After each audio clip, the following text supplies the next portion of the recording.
Welcome everyone, this morning, to our shared time together as a community of the Quimper Unitarian Universalist Fellowship.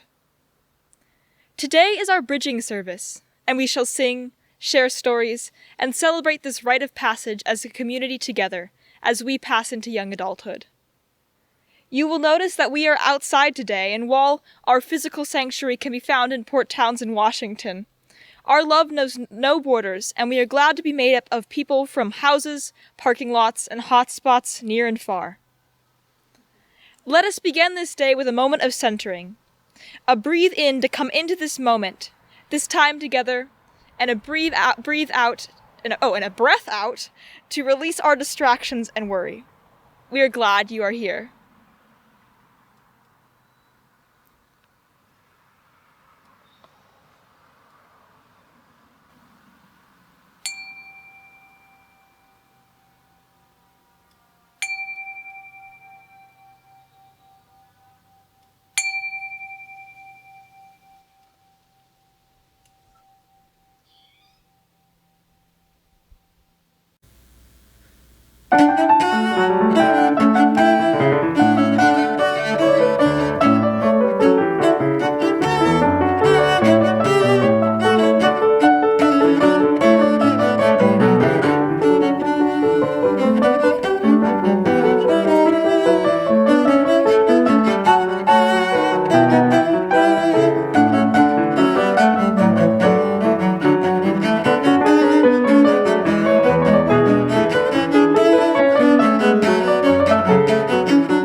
Thank you. It is now time for the chalice lighting ritual. Please join me and hope. Our chalice lighting words were written by Wendell Berry.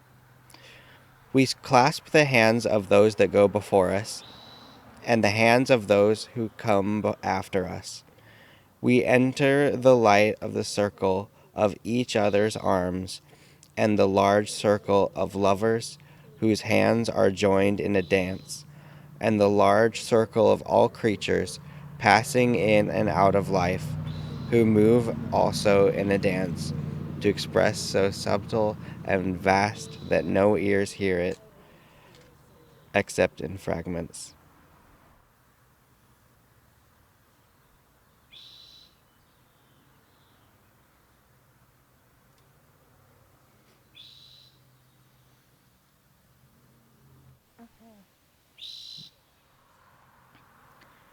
Our opening words are by Jean Olsen.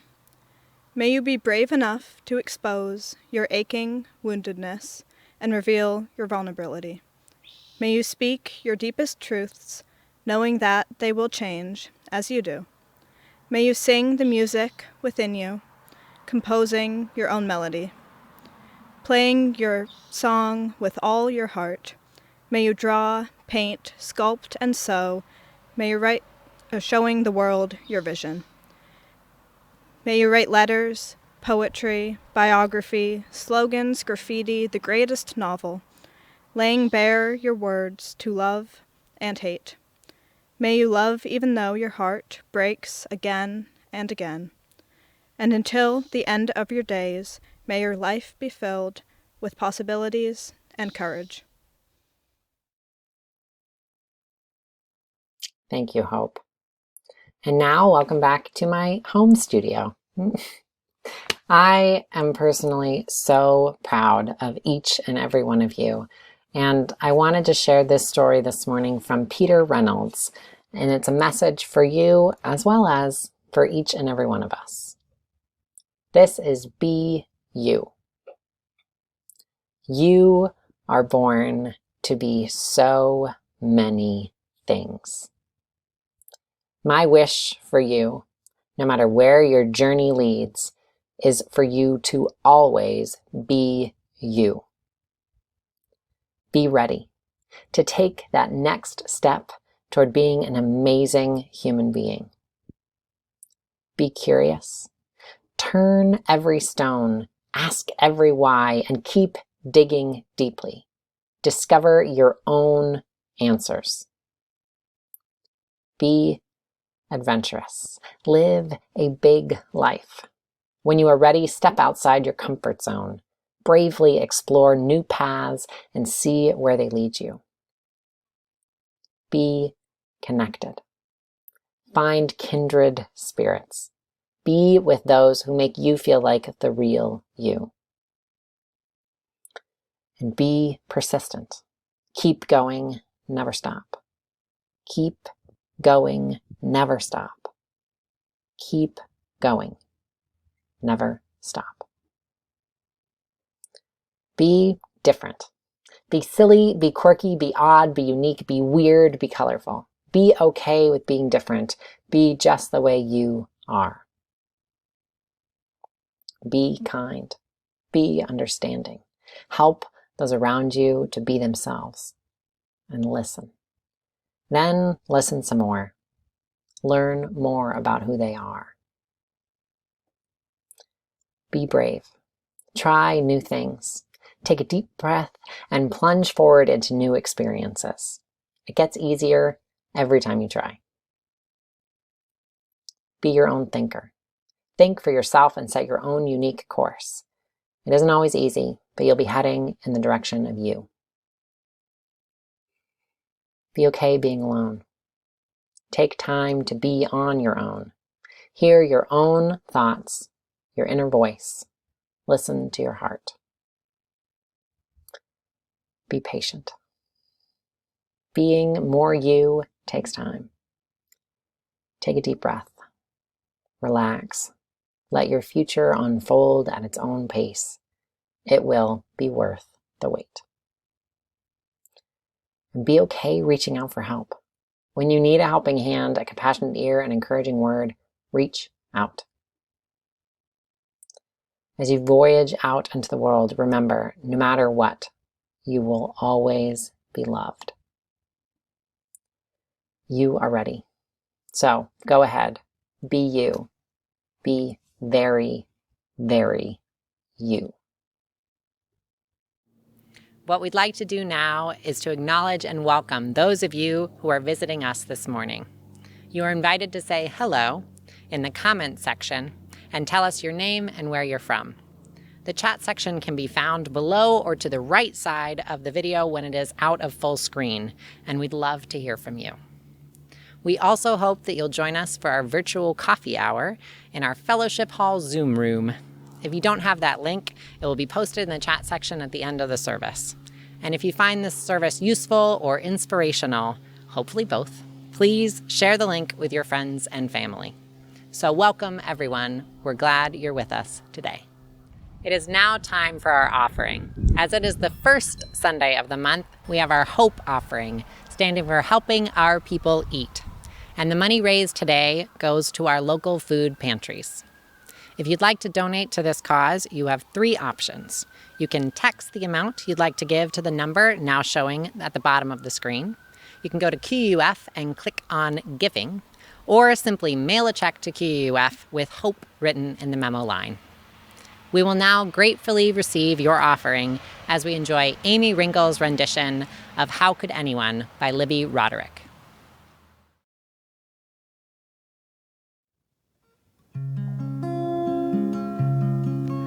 How could anyone ever tell you you were anything less than beautiful?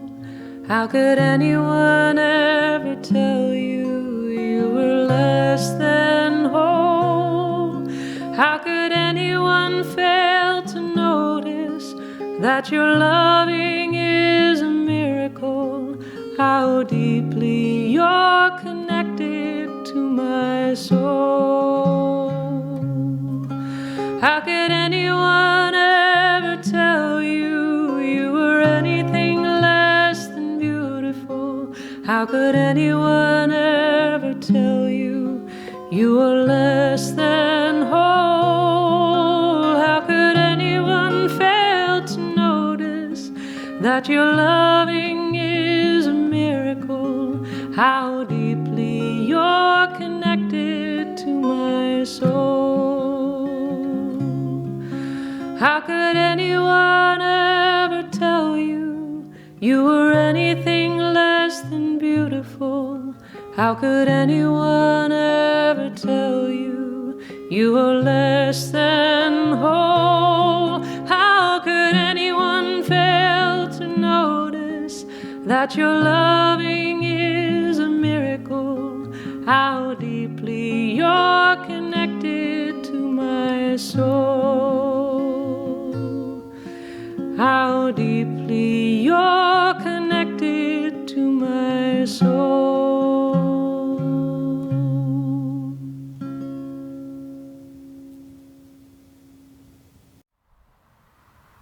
Thank you, Aimee.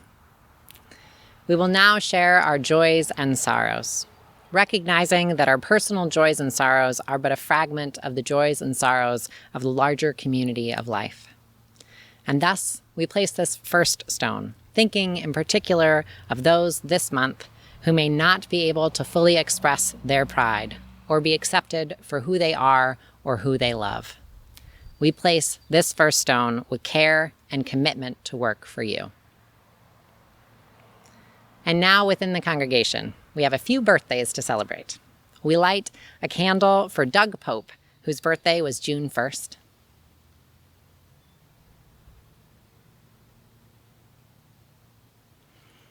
Gary Obermeyer, whose birthday was June 2nd. Quentin Wald, whose birthday was June 4th.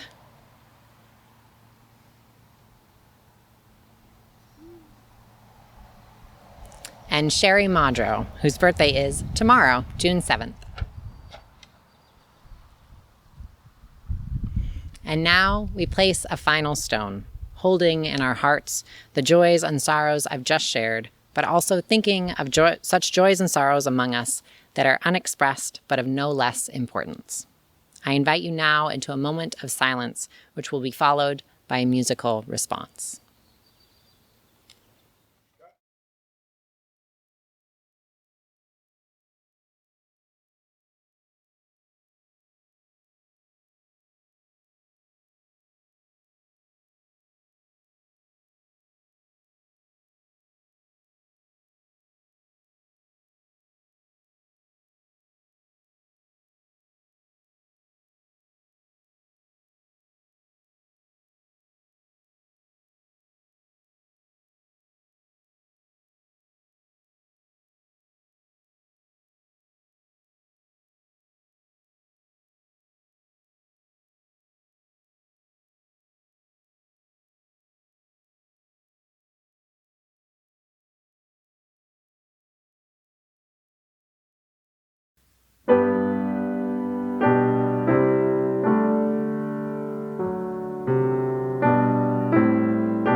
I am personally so grateful for your presence today.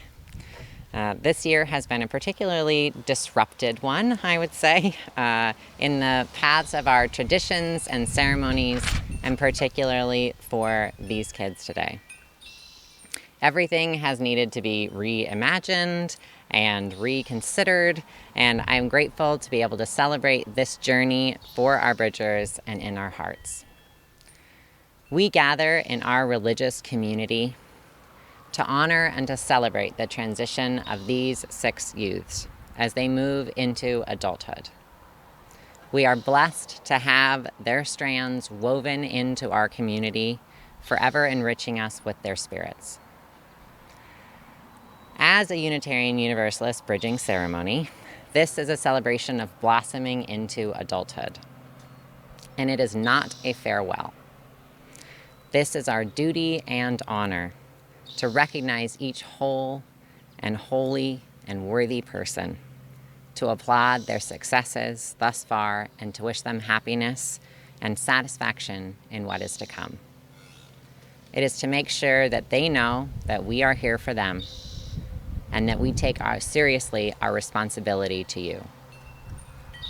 This ritual also honors the dedication of this religious community to provide a spiritual home for our children and youth. We recognize the love of parents and families and the commitment of teachers and advisors and the contributions of time, money, and talent and smiles and support of each and every one of you. It takes all of us. This particular troop of Bridgers is made of dreamers and writers and philosophers, makers and sailors and swimmers, artists and musicians. They are creative, sarcastic, caring, kind, smart, and thoughtful. For me personally, I have been truly honored to know each and every one of you. And I love you, and I'm so proud to be part of your paths. And I'm very excited for your futures. Together, we express our pride to you, Chance and Julian, who are not participating in the ceremony today and are cherished members of our community, as well as Ethan, Amelia, Hope, and Owen, in what you have already accomplished in life and what we know you will rise to in the future. We celebrate your presence among us and in the world. We celebrate the union of people who built this particular bridge you now cross, and this community that you enrich with your presence. Our Bridgers will now share about where they are in their lives as they enter adulthood in our community.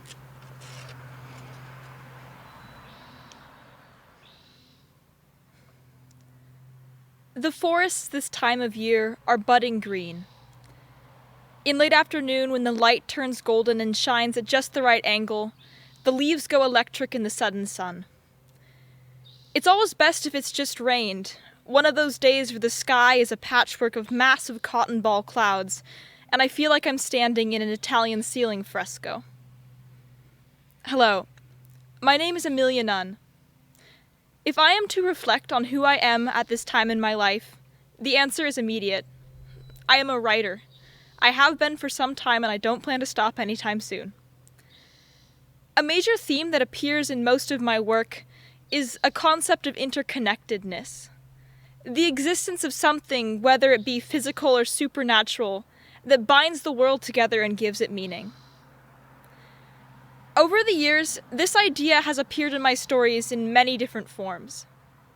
Some were more obvious than others. A lawyer who could walk in people's dreams. A family of witches who bound themselves to be generational guardians of an old-growth forest.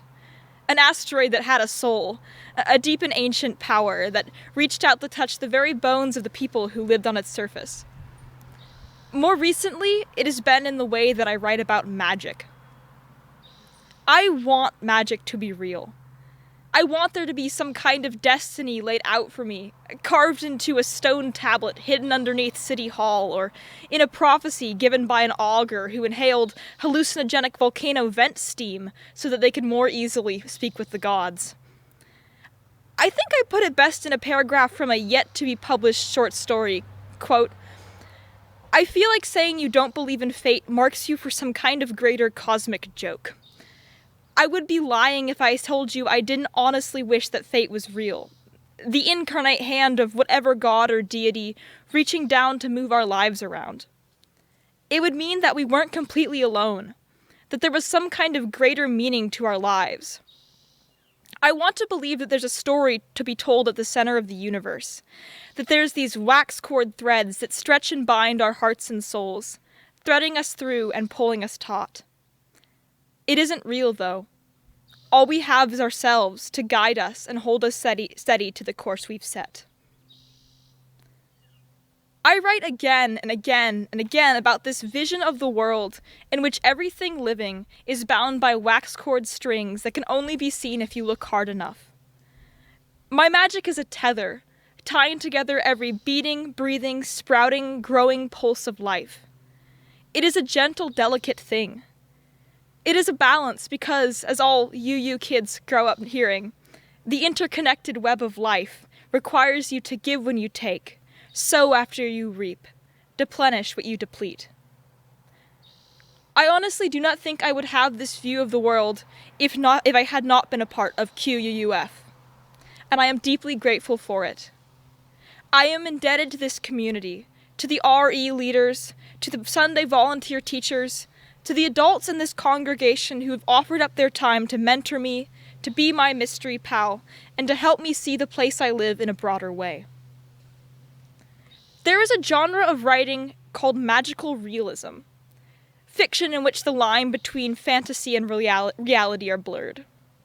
It is a wondrous way of looking at life, because every moment, whether it be small or potentially life-changing, can hold magic if you look closely enough. This is how I choose to see the world. This is how I choose to view my place in the cosmos. Honestly, I wish I could end my reflection on that note. I wish I could tell you that I finally figured out how to move through life with the faith that everything is magical and the universe is constantly turning in my favor. But recently, I've been having trouble separating the art from the artist. Writing is my passion, but it has also been an escape. When the quarantine lockdown began last March, I began to write more than ever before. I write of different fantastical universes when the space where I exist is lacking in wonder. My stories are full of problems that I can easily invent answers to. Deus ex machina be damned, it allows me to tackle thoughts I'm struggling with in a place that is completely under my control. There is a barrier separating me and my ideas. The force wall has been constructed to protect me from being laid too vulnerable on the page. Lately, that wall has been deconstructed. It has slowly been taken apart brick by brick, causing fiction and reality to bleed together. One of my more recent stories featured a wizard struggling with the fallout from the magic school admissions process. She feels conflicted about her decision to take a gap year because hardly anyone else is. She has a deep-seated fear that she's somehow doing something wrong. She loves the small town she's grown up in, but is afraid of getting stuck. She wants to embark on some kind of quest, a journey that would make her feel accomplished, that would give her something to be proud of. But dragons and cursed kingdoms are in short number these days.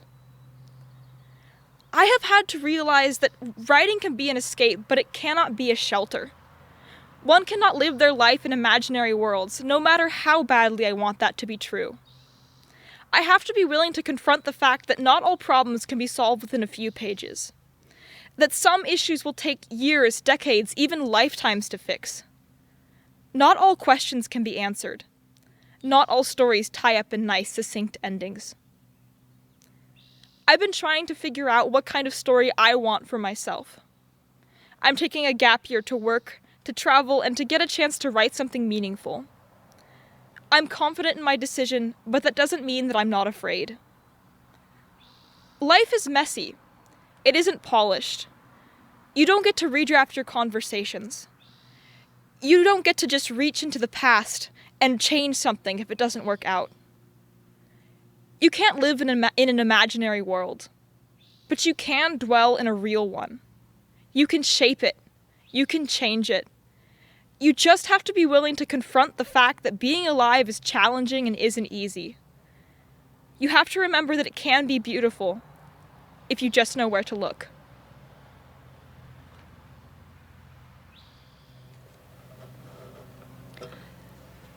My name is Ethan Erickson Kale, and QUUF has been in my life since before I was born.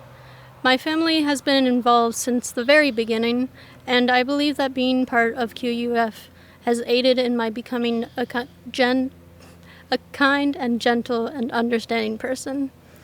Although I don't participate as much as I used to, I still feel like a part of UU and have always enjoyed participating when I do. The holiday events are always fun to go to, and it's somewhat of a family tradition to go to those with family or friends, although in recent years we haven't gone to those, especially because of COVID. But they're fun to go to. An analogy for life I always find applicable to me are those relating to the ocean. When I think of my life right now, I see myself on a small sailboat on the vast waves. There's a storm, but I see that the storm will clear up eventually. I see my sailboat eventually going down to a river or a nice lake. Everything is calmer there. There's time to think about things and plan what I want to do. I could build a small lake house and just relax. I also see myself with my cat Panda, who I have had since he was a kitten. He grew up with me when I was going through lots of health issues, and now he's cuddle spoiled. The larger waves in the ocean would have to be my health, both mental and physical. They have been a huge block for me throughout my life. Since middle school, my physical health has been a lot more stable, but I still have consistent health challenges, and it makes motivation for anything difficult, as I am in constant pain or discomfort.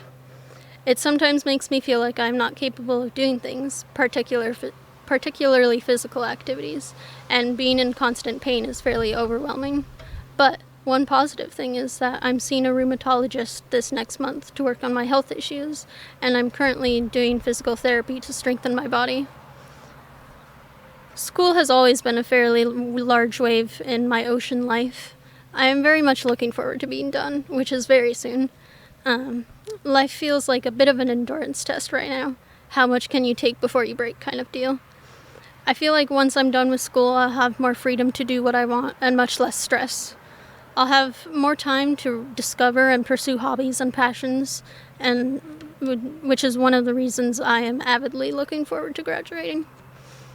This past year, although it's been challenging, I have also experienced more freedom in life. Learning to drive has been exciting, and I just got my driver's license last week. I am currently looking for a car, basically any car that works and looks good. I really want to go on a road trip with friends around Washington to visit abandoned places and quarries and other scenic places. Last month I started on testosterone, which is another big step for me. It feels like emotional security to be on the path to look how I want to look and sound how I wish I sounded. Along with physically working on myself, I've also worked introspectively on myself. I've been learning to not let my anxieties control me and learn how to understand other people's sides better. I'm also in my longest relationship ever right now, and I've learned a lot about how to communicate and what a proper relationship can be like. Right now, because of COVID, I rely on my phone for basically all of my social contact, but through that I have made connections with LGBTQ folks all over the world and have made many friends who have been there to support me. It's been hard this year as I don't have many connections in person, but I do get to see my significant other at least once a week. My plan for this summer is to get a job, hang out with my partner, and think about what I want to do education-wise. I still need to research about colleges and all of that, so I'm taking a gap year before I properly decide. Eventually, I want to move out from living with Mom, but I don't think that'll happen this summer. It is one of my goals, though. If I could say any sage wisdom, it's that one thing I have learned is that you have to stick with it and stay strong. Things will get better eventually. I also think for older people, it's important to be more understanding of youth and how much they struggle with mental health and how it impacts their ability to function in daily life. One big thing this year is that I've learned not to rely on other people for my happiness and to be at peace with myself. Well, I'm still working on that. But it's progress, and I'm working on fighting negative thoughts, positive self-talk, staying active and getting motivated. I still have a lot to learn, but so much to look forward to, and I'm grateful for this community, my family, my friends, for always being there for me.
Hello, my name is Owen Smith. I've been here in Port Townsend as long as I can remember, but only recently have I been here at QUF. I discovered this place almost by accident, and as my mom had heard about it from a friend and thought I'd like it. You wouldn't believe how much I did, and how much that really helped me. After I left the Church of Jesus Christ of Latter-day Saints, or the Mormon Church, I needed a spiritual place to call home. The thought process I went through after learning that my church had taken significant action to limit gay rights in California and had left me knowing that the God I knew couldn't support that kind of hate, but not much else. QUF gave me a place where I could search for truth and meaning for myself, and left me to not be alone while I did it. Although not fit for everyone, I was able to find myself and my spirit within the atheist philosophy, and I felt so much comfort in knowing that so many people supported me and wanted me to be here. Through QUF, I learned to think for myself, and that made me grow so much as a person, and I can say with confidence that the person I was weeks after I first came here would be unrecognizable from the person I was weeks before I left my old church. If there is one thing I could have wished for, it would be to have found this place earlier. I could tell that there is so much value in the religious education classes for younger people here, and to be quite frank, I could have used those classes earlier in life. But regardless, I have really come to love the high school age youth group. I've never met such kind, funny, supportive people in my entire life. I've been going through some serious depression for quite a while, and the compliment circles we did made me cry in a good way. I remember once when it was my turn and I said I couldn't think of anything good about myself. The hugs and warm words that followed made me feel so much less alone. I'm so grateful for every one of the people in my youth group. They've truly made me feel like I belong when it's often been hard for me to feel like I'm not. I hate goodbyes, and as I think everyone does, I also hate change. But it's been a long time coming, and it's time for me to move to another stage of my life. Hopefully being an adult is something that I can handle, or at least learn to tolerate. But I know that I continue on to the rest of my life, that I could literally have not done it without Unitarian Universalism.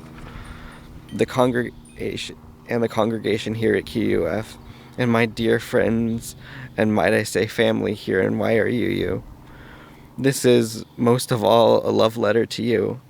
Thank you for helping me to learn to love myself, and thank you for helping me to become who I am. I love you all so much, and I will miss you dearly. Love, Owen Smith. Hello, my name is Hope Brignoli. I'm excited about my future and what's coming next. And by that, I also mean nervous, stressed, apprehensive, and unsure. All those good emotions. I've had to think a lot about what it means to be growing up. I'm in a time of huge transition right now, and sometimes it feels unsettling. Sometimes the constraints of what I can do are suffocating, while the vastness of opportunity feels daunting. All of the thinking about my future has prompted me to think about my childhood, my past, and present as well. Growing up, I had a few things that I did very often. I competed for Twisters gymnastics, so I was at the gym 4 days a week. We went on family boat trips each summer, and I went to church each Sunday and took part in all of the activities. I have fond memories of Chalice Journey, coming of age, youth group and cons, and OWL, even though my parents taught the 5th grade version. I also loved going to school. I even got a little sad in the summer. I missed it.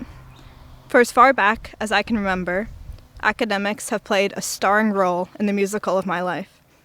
I never stopped wanting to learn, and I thrived as I took more and more classes. While I didn't always have the best time in high school, it was never because of the schoolwork. It's a natural and correct step to assume that I'm excited about going to college next year. I'm looking forward to taking classes that weren't offered in high school, as well as diving into the specifics of my major.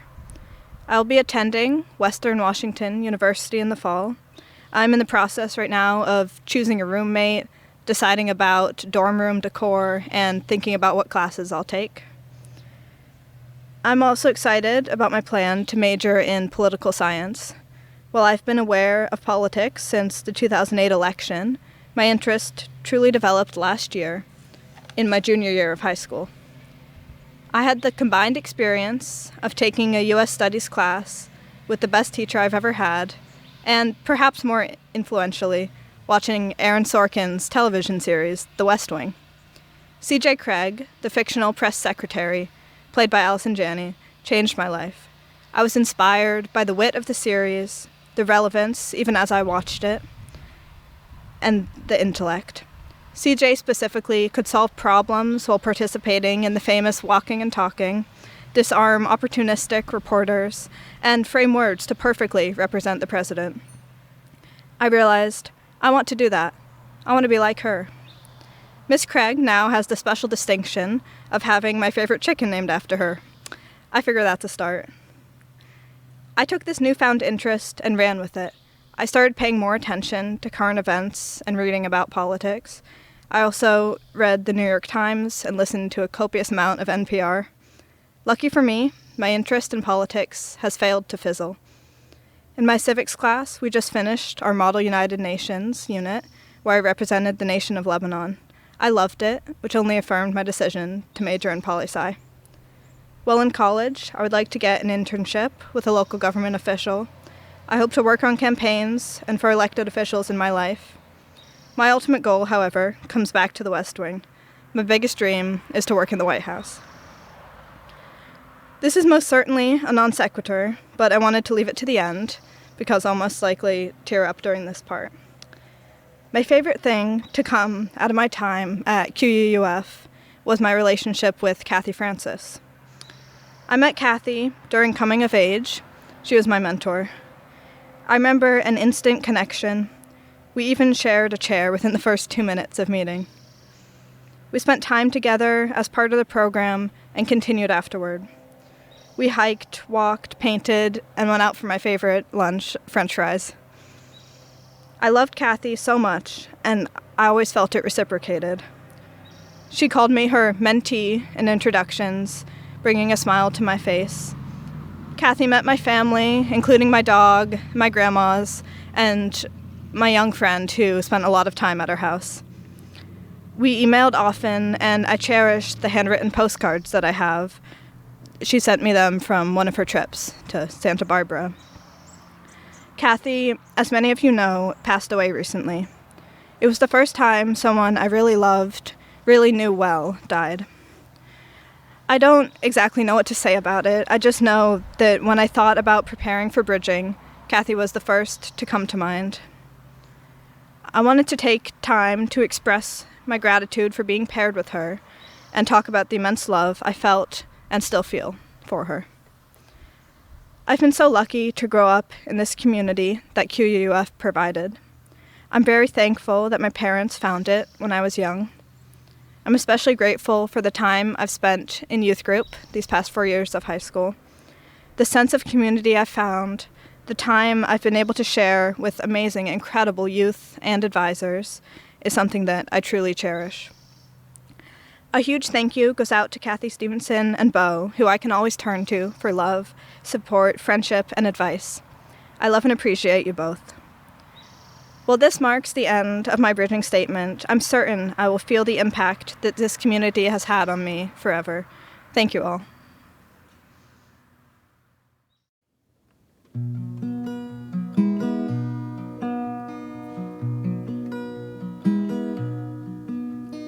Yesterday a child came out to wander,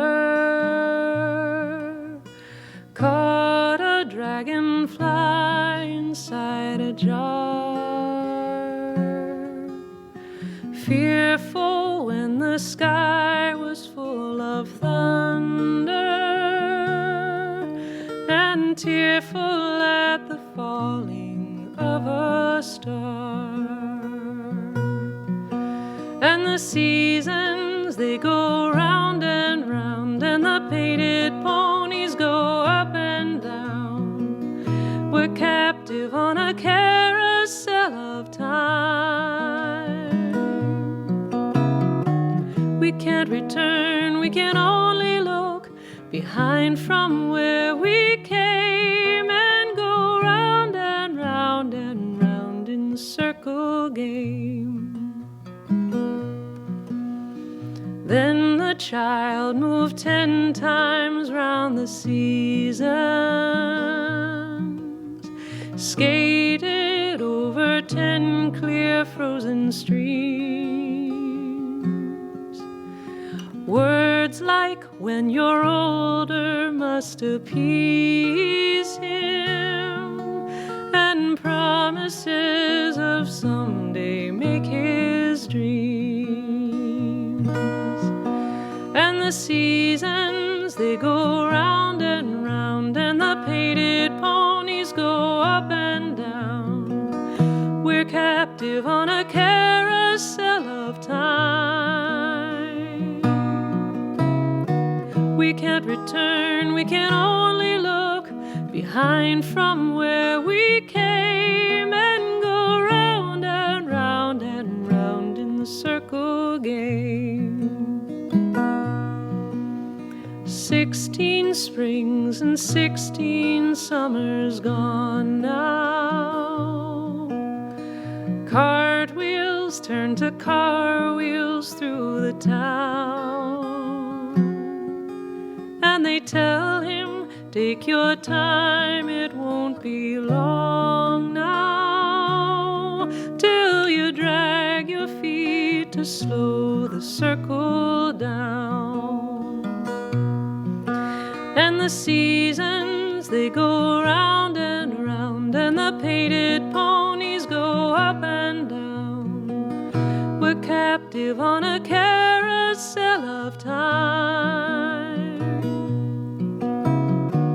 We can't return, we can only look behind from where we came, and go round and round and round in circle game.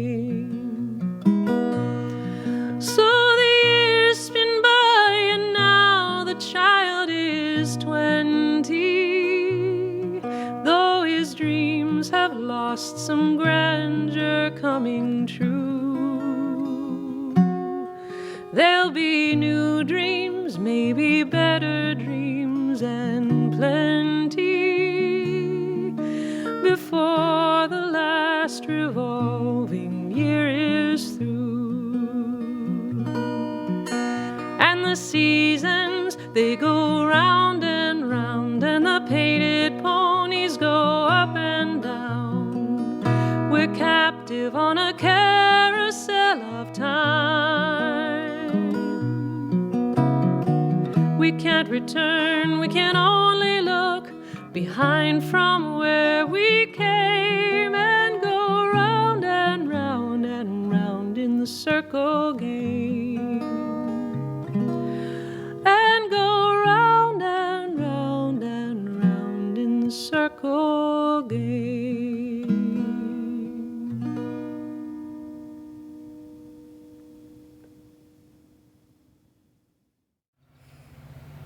It is my privilege and pleasure, on behalf of the congregation, to be able to present you with a chalice as a token of our love and care for you, and the wish that your future be rich and rewarding. You have also received bags made by Betty Oppenheimer with new adult badges, and gifts and letters from the congregation. We are so blessed with your presence and are collectively honored to celebrate you today. And now, Bridgers, receive this blessing. May the flame of your chalice always represent for you a renewal of your faith in holiness, goodness, and the beauty of life.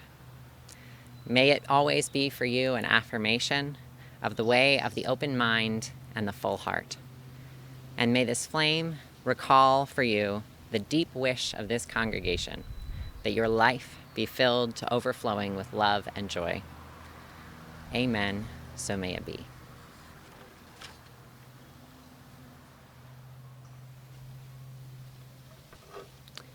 Now, please join us in our chalice extinguishing words.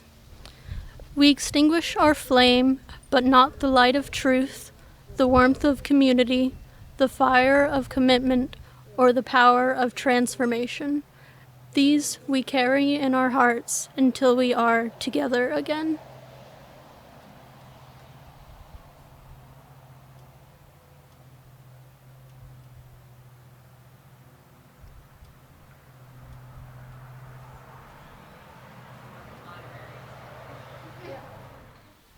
After the service, we welcome you to our virtual coffee hour. What you can expect is to be placed in a Zoom room with one of our coffee hour hosts, who will facilitate personal check-ins as well as reflection questions on the bridging service. I hope to see you there. But first, let us turn our attention to Maryann Tapiro and Helen Lauritzen, who will now play our postlude.